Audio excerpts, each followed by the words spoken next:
You're listening to the Parts Pros podcast, the only podcast made specifically for automotive parts professionals. We're here to dive into the latest industry trends, expert strategies, and real-world solutions to drive success and boost your parts department bottom line. I'm your host, Amanda Poe, an automotive marketing expert with more than a decade of experience helping dealerships drive growth in the ever-evolving digital landscape. I am accompanied today by two revolutionaries. Jinsei, you may have seen him in our last podcast episode about Amazon and eBay. He is joining me from Revolution Parts, and he is the manager of dealer consulting services. Jinsei's been in the automotive industry for more than 15 years, spending the last two at Revolution Parts helping dealers get their e-commerce business off the ground. Hi, Jinsei, and welcome. Thanks for having me. Absolutely. And then our other guest, Anthony. You may recognize Anthony. Anthony Bluebello was on an episode of the podcast in season 1, and he is formerly the parts manager of BMW of Westchester, which is the highest grossing BMW dealership in the Northeastern region. But he has changed titles since his last episode.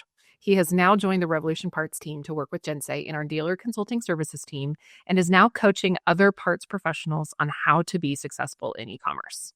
Welcome, Anthony. I appreciate it. Glad to be here. Yes, absolutely. I'm glad to have you both. I'm excited to talk about Amazon and eBay because it's a really hot button topic in this industry. I think a lot of parts professionals are hearing about other parts professionals selling on Amazon and eBay, and they want to get involved and they want to see how to start making more money basically by doing a little bit of online e-commerce without getting too heavy into it. And I think a lot of people think that Amazon and eBay is a lot easier than setting up your own marketplace. They don't want to go through the effort of setting up an entire parts store. So they're really trying to look for insights into the world of Amazon and eBay.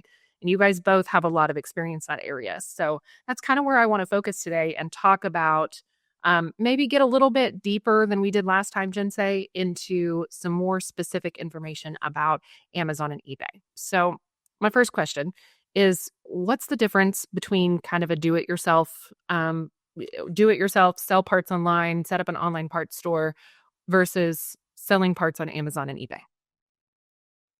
Yeah. So first off, I'll start off with, you can take the time to try to create your own website.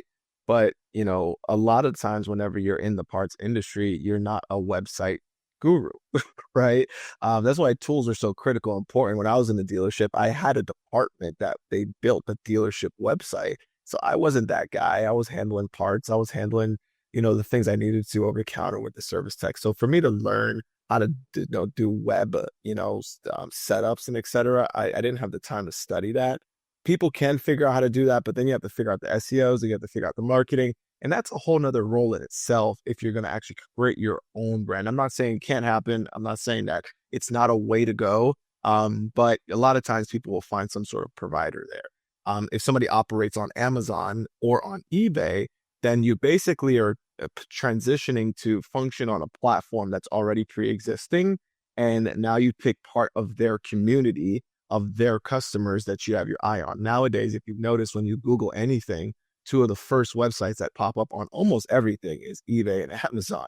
So it puts you in a position to, even if you do develop your own website, you're probably not going to rank as high as them because they put in way more money to be at the top overall on those Google searches. That's great. Anthony, do you have anything that you would add to that descriptor? Well, it takes a whole bunch of people to get a lot of good things moving, especially when you're talking volume. My best advice, starting out from the bottom when I was at the dealership, I focused on like 20 to 40 SKUs, making them look perfect. Dimensions, weights, making sure photos look good. Inventory was actually on hand. eBay's really big on sellers. They want to make sure that inventory's there. Nobody's dragging their feet on getting stuff shipped out. And it's really just kind of having yourself a game plan to start out with. And from there, once you get it somewhat perfected, on those 20 to 40 SKUs, you start moving up your volume. But it's a great market. I mean, eBay's throwing so much money at the marketing. You don't have to dump that money into marketing. You just got to do the job right. You do the job right, eBay slowly sees that you have a good feedback and they slowly start moving you up the list, just like Google Analytics. You do the job right, you get good reviews, you move up the ladder. And I mean, everybody has a chance on these marketplaces as long as you stay within their seller's guidelines, doing it right, keeping the customer happy, and, your turnaround times, making sure the photos are custom. They're not just Google image that you're snapping. It's really not hard to make some custom photos. And, it's pretty simple to upload them right up to the website. Yeah, that's awesome advice. Now, focusing on Amazon and eBay because that's what we're here to talk about today. Amazon and eBay, they're like anybody else. They want to make their money, right? So they charge fees and they have rules. And I've heard from a lot of people that they both have rules on, how quickly you need to ship things in order to become, what is it, one of their premier shippers or their premier partners or something like that. And not only do you have to ship in a certain amount of time, but you have to have a certain amount of insurance. If something goes wrong, that kind of comes back on you. So there's a lot of things, a lot of nuance that goes into Amazon and eBay. And obviously a lot of money, because even if you're not the one spending all those dollars on marketing, you still have to spend those dollars to get your parts onto Amazon and eBay and pay those fees. So let's talk about the difference between doing all of that yourself. Anthony, you just talked about how you started with 20 or 30 parts and you got really good on Amazon and eBay with just a few parts. What's the difference between doing that as opposed to working with a partner like Revolution Parts? I mean, it's huge. Think about your parents teaching you how to ride a bicycle. You're literally starting from nothing and working your way up. I had to fumble through a lot of things, especially in the early days. And we didn't really see the growth until I found a partner. And luckily I did find a partner, but being able to utilize the tools, the resources, especially the platform, the dashboard, I was able to bring my eBay store, my Amazon store to Revolution Parts, have one dashboard to have my shipping and receiving department create labels from. That's huge if you ask me. You're saving time. I mean, how many people have went to 3 different dashboards to sell on 3 different platforms? Now you don't have to. And we actually have the capabilities to go further than that. We think we can go to 5 or 6 now. So it's having a partner that saves you time, because you can't buy time. How priceless is the time, right? And then you're saving your employees time. You're making yourself more efficient.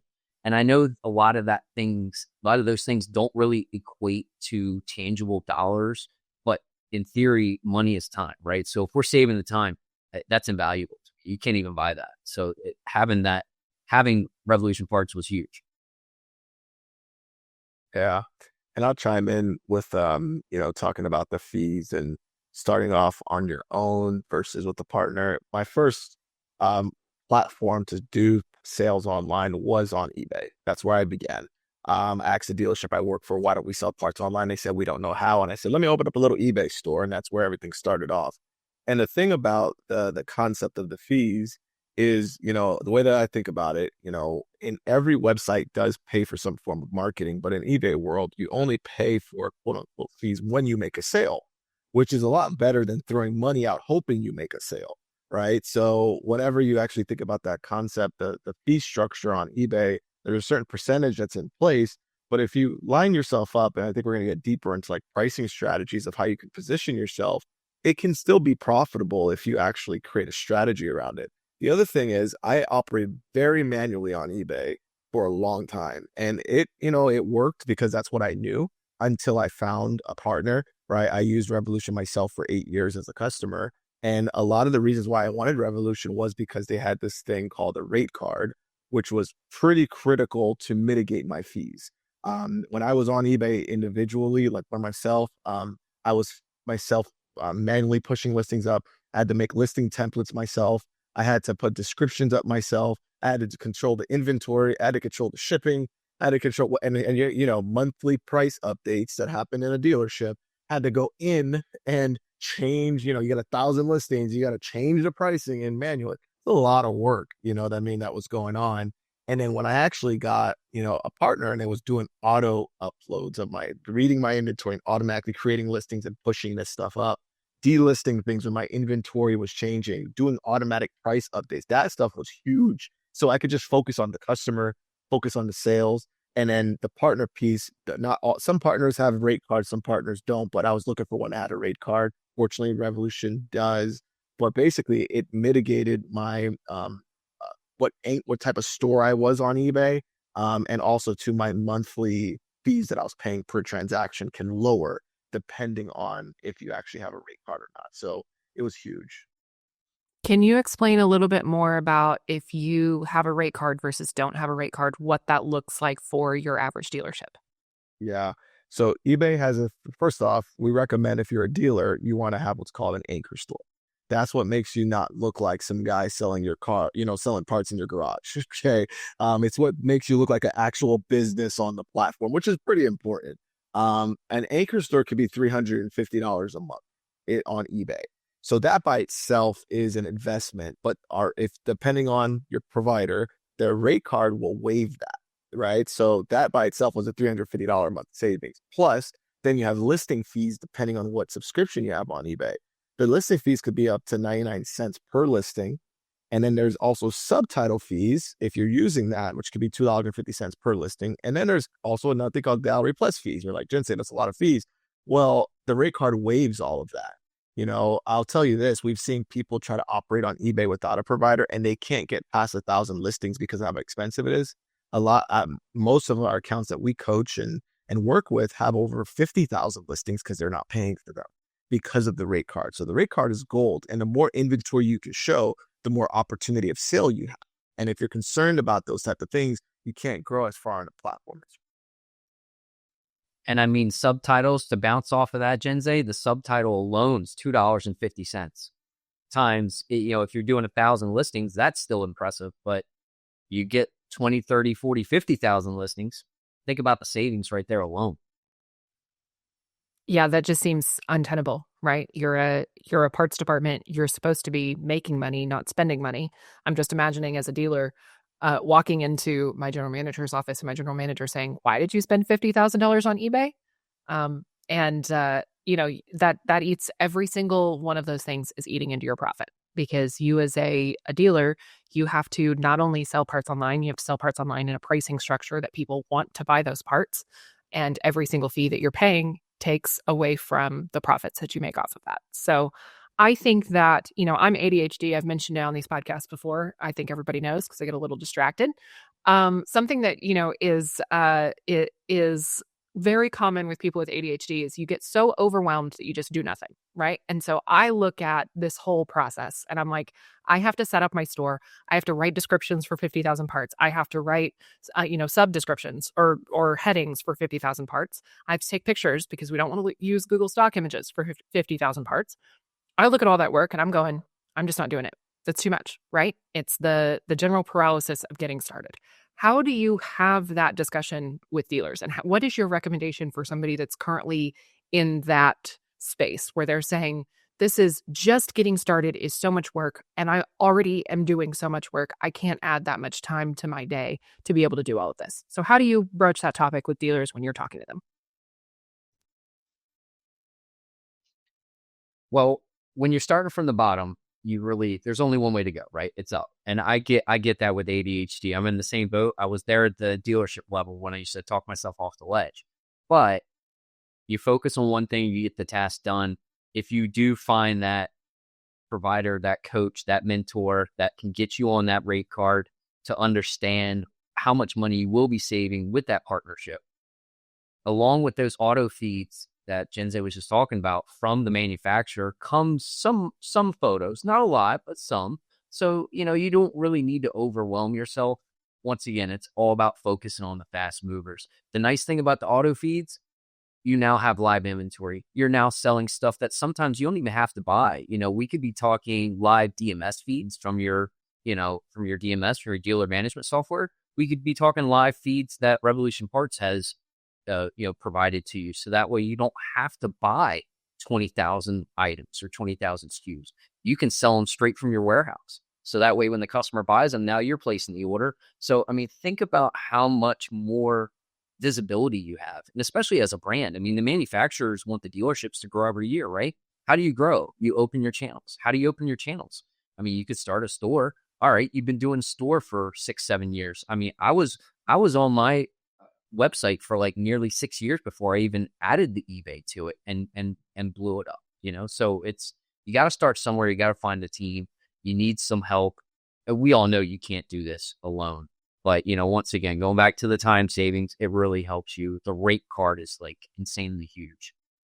Yeah, I'm thinking about those dollar savings, and those are great, but I'm also thinking about the time savings because what I have to do oftentimes in my role as a marketer is I have to stop and say, if I'm going to spend 10 hours on this at my salary, is it better for me to do that or to hire that out to somebody who makes less per hour than I do? Hire it to a contractor that may not be at the same pay scale that I'm at.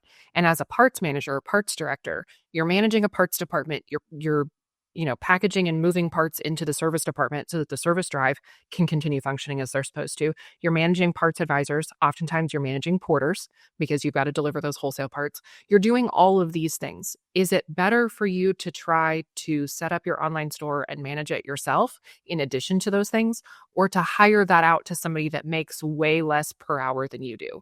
And I don't know exactly what it costs to be on Amazon and eBay with Revolution Parts, but I'm guessing it's probably less than a parts director's salary.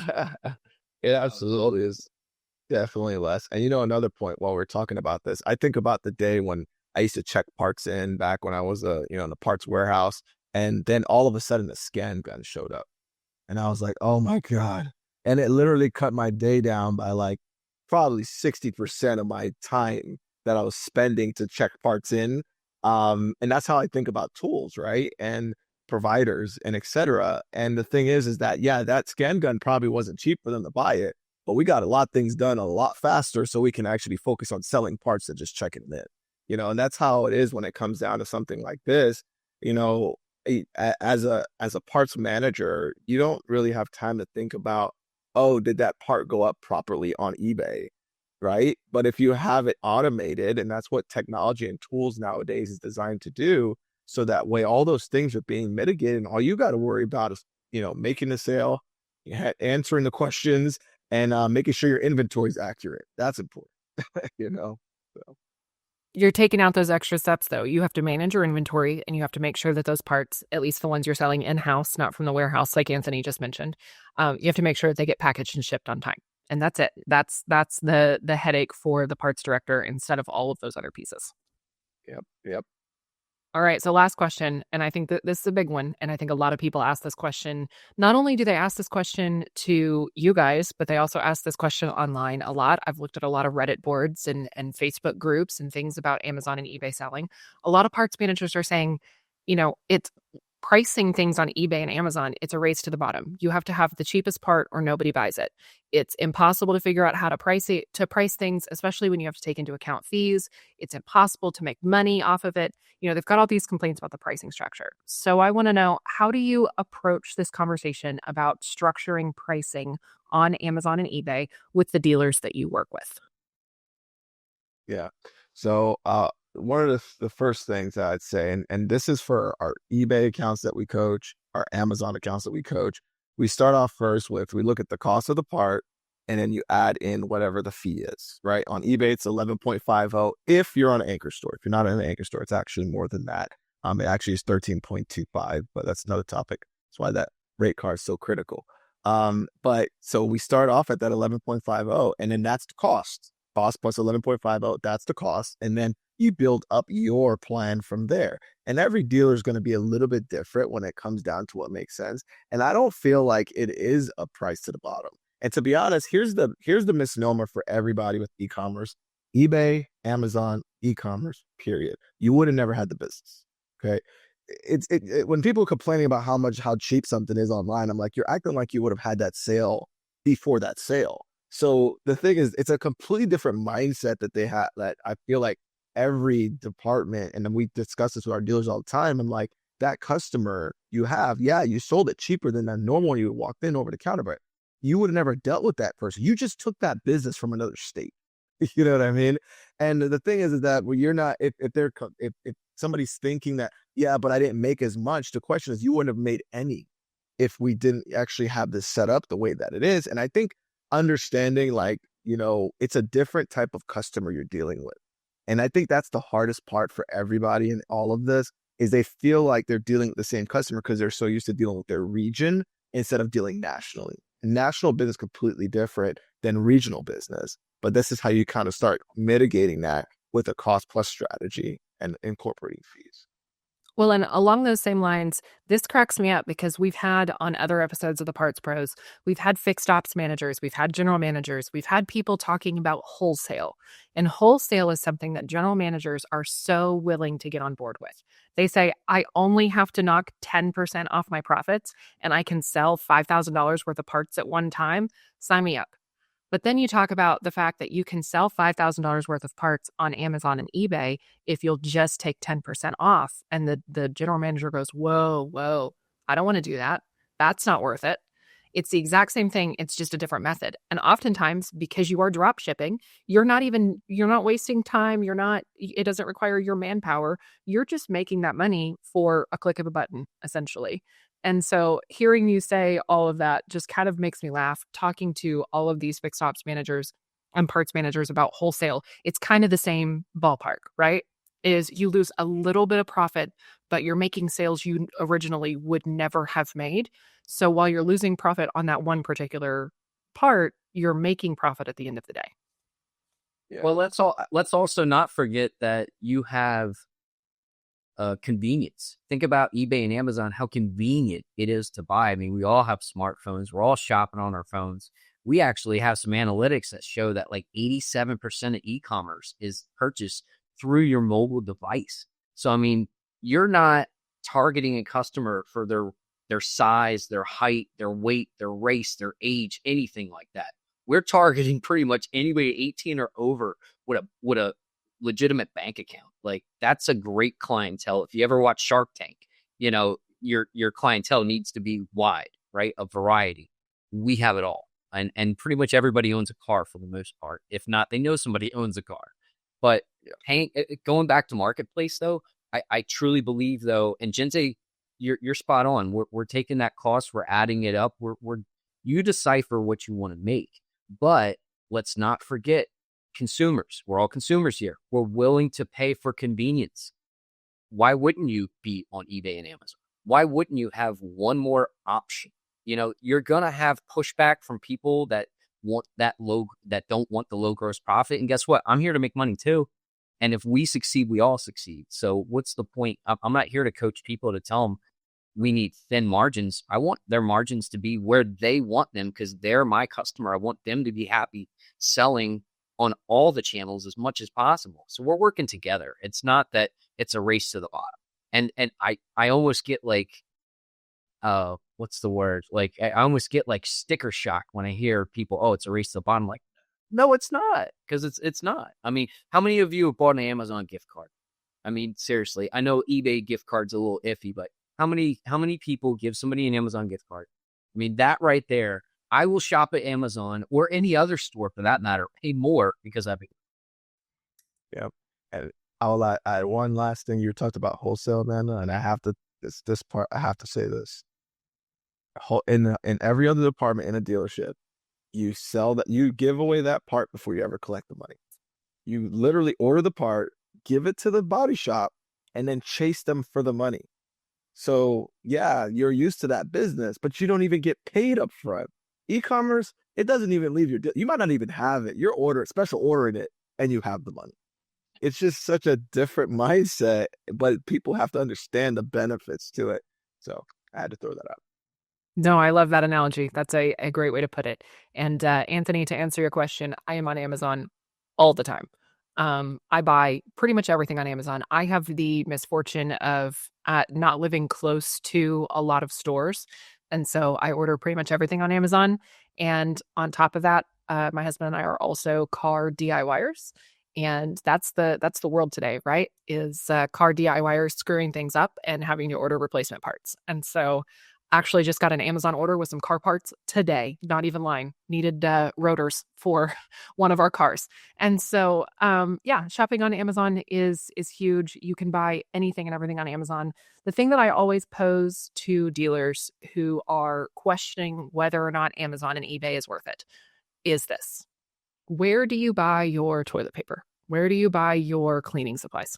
Where do you buy your dog food? Where do you buy insert item here that is essential for your life? Chances are good the answer to at least one of those things was Amazon. If you're shopping on Amazon for your home, for your dealership, for your life, what makes you think that your customers aren't? or rather potential customers aren't. And I think that's the benefit of selling on Amazon selling on Amazon and eBay is you are putting your parts where people already are. And from a marketing perspective, that is the best thing that you can do to put an advertisement for your business, for your dealership, right where people already are looking. That is the easiest customer to convert. And like Jinsei said, money in your pocket the moment they hit not add to cart, but the moment they hit order, money in your pocket that you don't have to chase down and oftentimes don't even have to process the order yourself. So it is well worth the effort.